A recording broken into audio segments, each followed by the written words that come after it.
السلام علیکم ورحمۃ اللہ وبرکاتہ۔ آج کا سلسلہ ہے آج کا سوال، اور آج کے سوال میں شامل ہے، سوال پوچھا گیا ہے کہ اگر کسی شخص نے جس کو غسل کی حاجت تھی، اس نے غسل کیا، تو کیا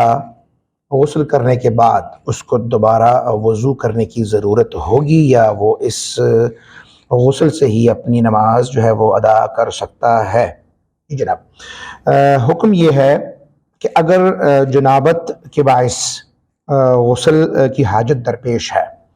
اور کسی شخص نے اس انداز سے غسل کیا ہے کہ اس نے تمام غسل کے فرائض پورے کر لیے ہیں، تو اس کا غسل ہو چکا، اور جب غسل ہو جاتا ہے تو اس کے ضمن میں وضو بھی مکمل ہو جاتا ہے۔ یعنی نیت اگر یہ ہے کہ وہ طہارت حاصل کرنا چاہتا ہے عبادت کے لیے، وہ خود کو پاک صاف کرنا چاہتا ہے، تو اس غسل سے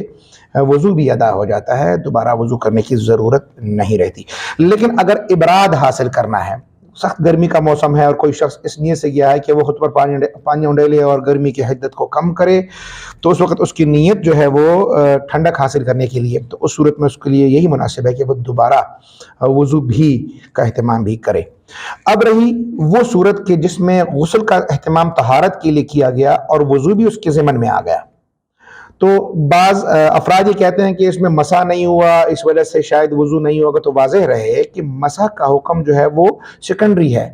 اصل جو ہے وہ اگر کسی شخص نے اگر سر کے بال پورے سر کو ہی دھو لیا ہے، تو پھر مسح تو ہے وہ تو دوسرے درجے میں آتی ہے، کہ جب کوئی شخص